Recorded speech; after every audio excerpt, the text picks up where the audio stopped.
Welcome to Hiring to Firing, the podcast. I'm Tracey Diamond, a labor and employment attorney with the law firm of Troutman Pepper. Today, I am joined by my partner, Leah Katz, from our business litigation group. And we welcome our guest, Sarah Goncher, who is Deputy General Counsel Operations for a regional healthcare provider, which oversees 13,000 employees. Welcome, and thanks so much for joining us, Sarah. Oh, thank you so much for having me. So tell us a little bit about your role with the healthcare system. What do you do for them, or what are your responsibilities? Sure. Well, I'm part of a fantastic in-house legal department, and so really the work we do runs the gamut. But a big part of my primary responsibilities are supporting our HR team. And in this role, I work with our employees relations specialist and leadership on anything from individual employee matters to system-wide issues, particularly during the COVID-19 pandemic. So, today we're going to talk about the workplace, and in particular, we're going to talk about sex harassment in the workplace as depicted on the popular HBO TV series Succession. So this show needs a little bit of explanation for those that haven't watched all of the seasons. The show is about a family called the Roys. They are, let's say they're highly dysfunctional, extremely wealthy, and they own a media empire called Waystar. When the temperamental father, Logan Roy, who is the company's CEO, considers retirement, each of his adult children scramble to become his successor, hence the name Succession. So today we're going to focus on the relationship in particular between Jerry Kellman, who is the company's general counsel, and Roman, who is one of the adult Roy children. Jerry and Roman's relationship is bizarre, right? It's part mother-son-like and also part flirtatious, and it culminates in one of the seasons in a crazy phone sex scene. When Jerry is later appointed as interim CEO of the company, she tries to set firm boundaries with Roman. However, he does not take no for an answer. In one of the last episodes of the last season, we see Roman mistakenly text a picture of his privates to his father, and the picture was intended to go to Jerry. Roman's sister, Shaban, sees a chance to take Roman down in the scramble to become, who will be the successor, and corners Jerry in the hallway, trying to convince her to report the incident as sexual harassment to the board. Let's listen to a clip. So was this or something like this happened before? I can't recall. Mm-hmm. And if it did you ask him to stop? Let's talk about this tomorrow, okay? I just need to check in with some people. Okay. Well, sure. I mean, it's not as if you were welcoming these items, were you, Jerry? Shiv. It's just something for your well-being we need to get really clear about because, with all this potential upheaval and you being in such a delicate position as interim CEO, if you can't deal with your own sexual harassment, then it's not a good look. I can cope. So do you want to make a formal complaint against him regarding this? Well, that's for me to decide. Mm-hmm. I just think, Jerry, that you should report him to HR, because if you don't, it could be argued that you welcomed these photos, and that just undermines your position. It's just, that's my concern for you here. I wonder if we shouldn't just kick this all the way up to the board. Well, thank you for giving this so much thought, and I'll think it over, okay? So I'll see you back inside. Mm-hmm. Let me know. Oh boy. Okay. So much to talk about here, right? Before we get into it, I think it would be helpful to start off with the standard. Let's talk a little bit about what is the standard for sexual harassment, at least under federal law. Some states have different standards, but today we'll concentrate on federal law. And there are two types of harassment or actionable harassment under federal law. One is called quid pro quo, and that's basically, between a supervisor and a subordinate, either a threat or a promise of something that's going to happen if the person submits or doesn't submit to the sexual conduct. So, have sex with me or you're fired, have sex with me and I'll give you a promotion. The other type of sex harassment is called hostile work environment, and that can be between two coworkers. It doesn't necessarily have to be between a supervisor and a subordinate, and the standard is severe or pervasive. So one really extreme piece of conduct like a physical assault could be enough for sexual harassment, or what we see more often, frankly, is a bunch of smaller, not as extreme conduct that taken together create an environment where a person feels uncomfortable comfortable going to work.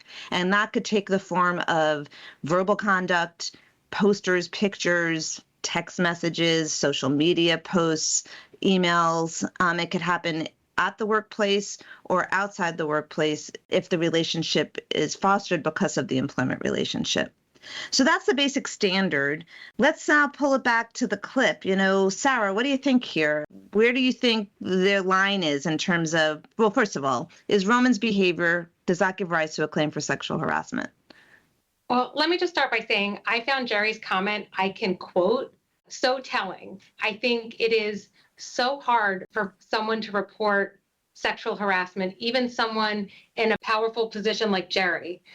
Obviously, this is a TV show, things are heightened, but, I think we can extrapolate out to anyone in a workplace that it's going to be really difficult to report. And as an employer, you don't want your employees being sexually harassed. You want a safe, supportive workplace. And I think it goes sort of towards the importance of having a well-publicized, robust complaint structure, having a policy against harassment, and an importance of company culture that an employee is going to trust that process and trust that you will protect them. Tracey and I are at a law firm and you are in-house, and it's a little bit different, but how do you foster that company culture? What are you doing to ensure that you have that company culture? I think you can do it in a lot of different ways. I don't think it necessarily needs to be specific to sexual harassment all the time. Obviously, we want to see things like training, again, a robust policy, confidentiality for reporters, but I think it can be bigger than that. We want our employees to feel supported, to feel that they can be their authentic selves. I think there's a lot of different ways you can do that. One thing we have at my company that I'm so proud of is we have a number of different employee resource groups, and it's a really robust program. It's supported from the C-suite on down.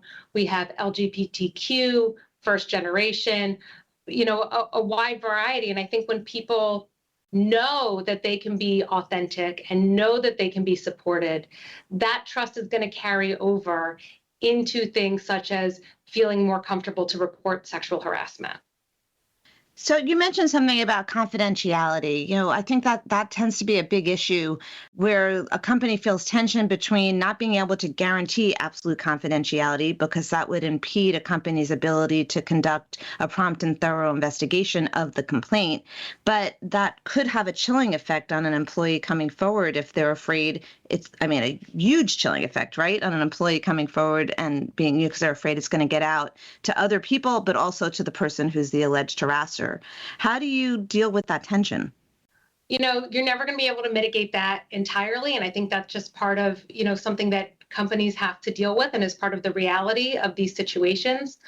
I think assuring employees that no one will know about the investigation will only be on a need-to-know basis and will otherwise be maintained as confidential, I think can be really important in trying to maintain that trust. I think also having your HR teams trained in how to conduct these investigations so that they can be sensitive to these issues, so they know who are the people who might need to be brought in, can go a long way into building that trust and having a more thorough investigation. I was in HR in my past life, and I've mentioned this on this podcast before, that I used to get a lot of complaints come into my office where an employee would come in, sit down, tell me the whole story, and then say, I'm sure what's coming next, right? Don't tell anybody. And it would be really tough and I would say to the employee, clearly you're upset about what happened because you came to talk to me about it, and I'm really glad that you came to talk to me about it. But now it's time for me to do my job. If I don't investigate and take corrective action, if there's corroboration for what you're telling me, then I'm not doing my job. So I think that often an employee will look for somebody to talk to because they want to be able to sometimes vent and sometimes really put the company on notice of what's going on, but they're afraid to take that next step. And I think it's important for the HR person to be able to say, I need to do something because that's doing my job. And it's important that I do this job because it's going to ultimately protect you. I think it's also important to recognize that people may feel comfortable reporting sexual harassment in different ways.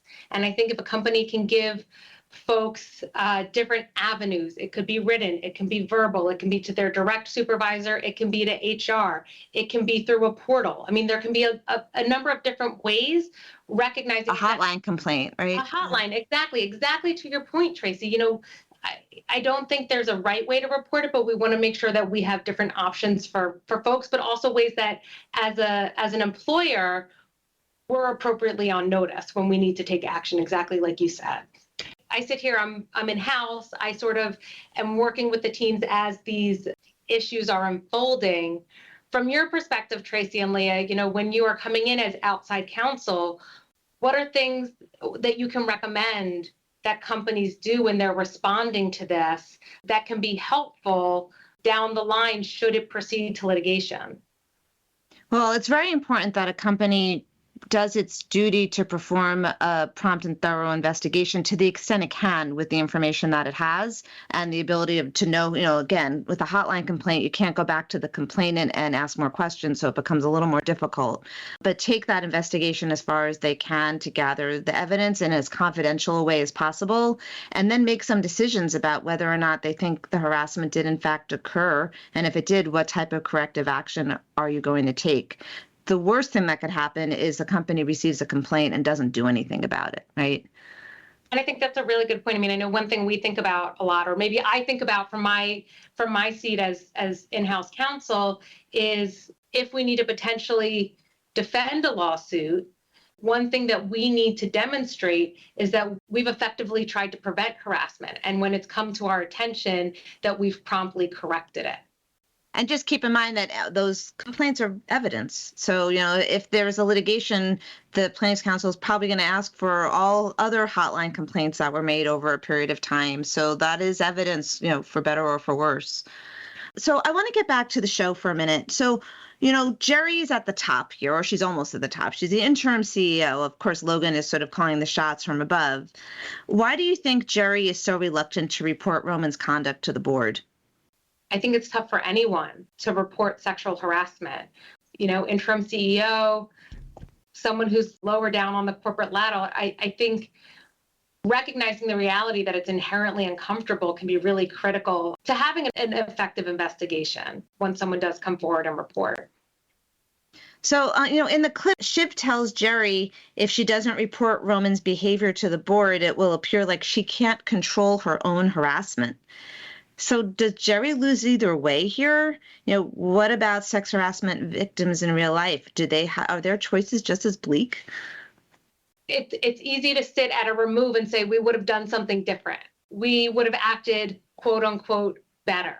And I think we really need to meet folks where they are and recognize that people may have different reactions. And some of the things we already ran through can be really helpful in that respect. You know, having multiple ways that someone can report, affirming confidentiality and that the information will only be disclosed on a need-to-know basis, annual training, trained investigators. I think all these things empower our employees to feel comfortable coming forward and reporting sexual harassment, which is, again, what we want. You know, it's in nobody's interest to have unreported sexual harassment. Hopefully we have no sexual harassment. And it's an employee has an obligation here too, right? It's not just the company. The employee, once you have all of those systems in place, you have the policy and the training, the employee has an obligation to come forward if they feel that they're being treated inappropriately, because we can't get inside employees' heads, right? If the employee knew there were channels to report and they don't exercise their right to report and then they just go ahead and file suit, that's a defense to a lawsuit, because the company can't be omnipresent. It can't know what's going on inside people's minds. That's exactly right. So, Sarah, what avenues does your company give employees to report either sexual harassment or other forms of harassment? It's such a good question. You know, and I think as an employer, one thing you're thinking about is you want to have multiple ways for someone to be able to report, but you also want it to be clear when the employer is considered on notice that harassment has been reported. So for our organization, employees can report either to their manager or to a member of leadership, to employee relations, either verbally or in writing, or we sort of have an online portal for reporting all different things. And so they can submit a concern through our online portal. So let's focus a little bit on Roman. He's such a fascinating character for so many different reasons on Succession. And I think that it really goes to this idea of what actually is harassment. Is it about sex or is it really about power? At one point early on in season 2, Roman describes his professional partnership with Jerry as rock star and the mole woman, alluding to the fact that he sees himself as the face of the company, as one of the children of the Roy family, and Jerry is a sort of behind the scenes person. But then when Jerry later on becomes interim CEO, she's becoming the rock star, and it seems like he's not so happy about that. Do you think that his sexual harassment was his way of changing back that power imbalance? Leah and I took a course together in law school. That's how long we've known each other. And it spent a lot of time, a lot of the course was talking about sort of the power dynamics in abusive relationships. And I think, as you touch on here, so much about harassment is about power. And I think what is really interesting about what Roman says here is that sexual harassment may not be immediately obvious. He calls her a mole woman. Well, I think it goes to the expectation that a woman's supposed to be attractive, perhaps, and Jerry's not. And that, he's sort of giving her, I think the term is negging, which is an insult that's sort of like a backhanded compliment. And it's sort of intended to undermine someone's self-confidence so they'll be more receptive to someone else's advances. I think it's an example of, he's not using language that is necessarily explicitly sexual, but it goes to this power dynamic, which, is at the core of a harassment concern. And, Roman has his own power issues in terms of trying to seize as much power as he can with respect to his siblings and, curry favor with his father, right? So everybody's looking to get the power here. I mean, it's really very much a theme of the show. But I do think that Roman's, use of his comments and innuendos and his text messaging is a way to maintain that power over Jerry. I also think it's interesting what you said about the mole woman. That's putting her back in her place, right? Reminding her of the fact that she really should be behind the scenes because no one really wants to see her. Absolutely. And I think it's such a good example of what you mentioned in the beginning when you were sort of defining a hostile work environment, which is it can be a lot of little things over time. It might not be something that sort of immediately screams harassment. It's something that can maybe give you pause and you think, oh, that didn't feel very good. I think another interesting thing about the context in which this conversation happened between Roman and Jerry is it happens when they're at a conference after hours in Jerry's room. And I think it goes to, again, something you mentioned earlier on, which is these employment issues can happen outside the four walls of a traditional office. And especially now that we're doing remote work and we've got more people interacting virtually, I think those types of issues and those scenarios are going to become increasingly common for employers and employees.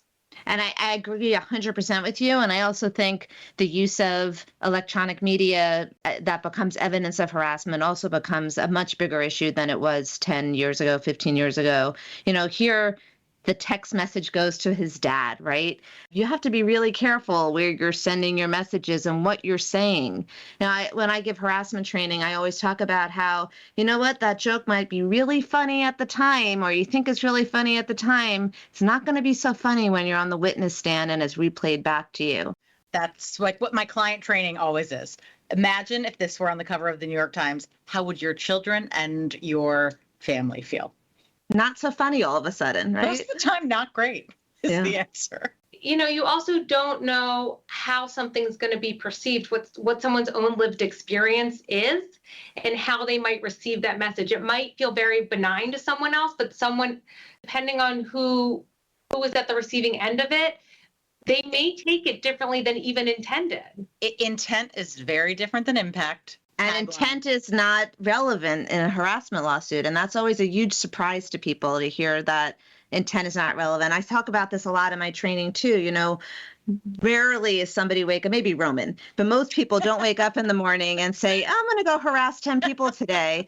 Normally, when, I do a harassment investigation and we call in the alleged offender and we tell them what the allegations are, they say, oh, I was just joking, or I can't believe they were so sensitive, or I didn't mean for that to be offensive to somebody. I really was just joking. Well, you know what? It doesn't matter what you meant. What matters is how it was perceived. Was the person offended, and was it reasonable for the person to feel offended? And that's really surprising to people because everybody focuses on their own intent. They don't really focus on the perception of others. What I see sometimes when we talk to folks is it could even be a manager that says, oh, but I knew what they meant. And I think it's really important for, when you're thinking about management training, to think about your managers need to know that as well. But what they perceived is not necessarily the issue here. The issue is, how did the person who found it offensive, how did they perceive it? And was it reasonable that the person perceived it that way? So, in this particular case, Roman's inappropriate picture is his way of asserting power over Jerry, right? And then Jerry's reaction to Shiv's pressure to report it is to then sweep it under the rug. So did Jerry regain the power by sort of taking this sort of high road here? And is that the right message that we want to be giving our employees, even those at the executive level? I don't think anyone wins when it's about that power dynamic. There's no winners, only losers there. And I think this really goes to back what we were talking about before, which is really the need of these institutional structures and how important they are. And that's really what the law is there to protect as well. It's not solely within the employee's responsibility to take back the power. Report it up. There are structures, there are protections. It's not something that we want someone necessarily just trying to manage on their own. So what if we turned the hypothetical around from this clip, and it was Jerry that sent a picture of her privates to Roman, or God forbid to Logan, right? If Roman received a picture from Jerry, could that be grounds for a harassment claim? What about men? Can men experience harassment? Absolutely. I mean, I think there is a stereotype that maybe it is a cisgender woman who is the victim of harassment.